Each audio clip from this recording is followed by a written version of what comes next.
Check this out. It's the KL52 Plus hunting flashlight. Let's look over here at where that little light just came from. So there it is there, KL52. It's by Odepro Outdoor. They've packaged this thing up into a nice little box. Came with everything I needed to mount it to my double barrel shotgun there. The reason I put it on that is because we've had a little bit of a coyote problem, so I'm going to be using it on it. But the light comes with white, green, and infrared if you're going to be using night vision. Comes with two 18650 batteries. Only needs one at a time, so that's kind of nice that they included an extra you can jump into if you need to. That was a little mounting option that I'm using, and then here's another piece to that option. This is gonna be for a long rifle if it didn't have a Picatinny rail already.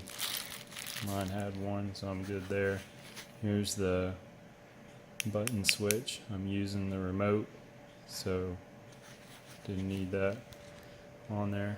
There's the remote hooked to that. We'll look at all that in a minute. Here's the included charger. Went ahead and charged the batteries up when I first got it, and it worked good. They included extra O-rings because eventually those will wear out. Got a lanyard.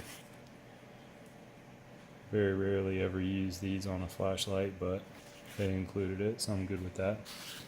And another option here, if you were going to mount this, I would imagine you would put the flashlight on one side and then grab a rifle barrel or shotgun barrel with the other side, and then obviously tighten it down. That's what I'm assuming this is for. I didn't need it, so I didn't look into it very much, but it's nice to have that option. I mean, shoot, I guess you could hook your flashlight up to anything with that, just about bike handlebar or whatever. Figure something out.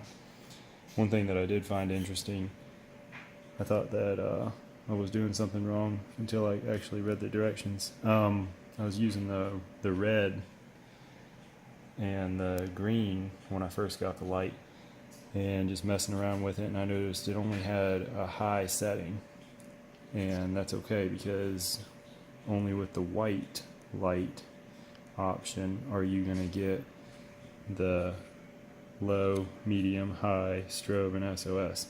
With the red, the green, and the infrared, you only get high, and I'm okay with that because you're using those and you don't need the SOS and the low power and all that stuff. But check these out. I mean, they really put a lot into the making of this.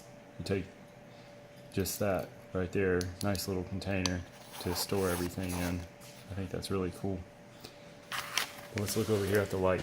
So it's mounted very solidly. I'm feeling really comfortable with how well this is on there.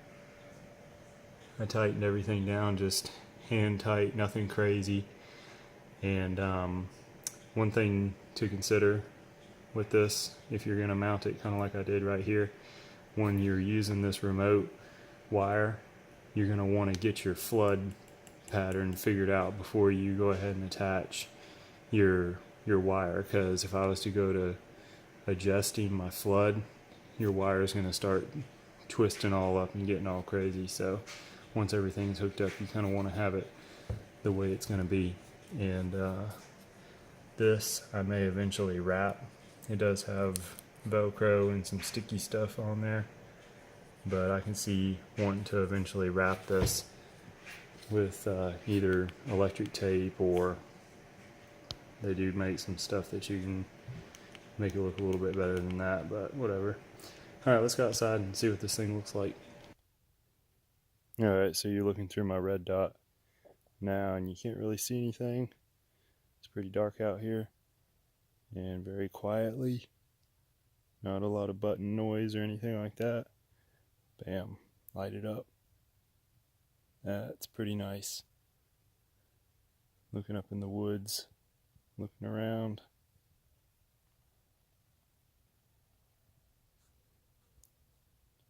Definitely doing what I need it to.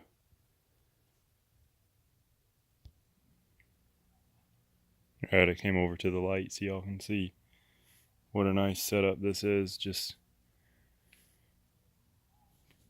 very convenient and efficient for what I'm doing. And looks pretty good, I think.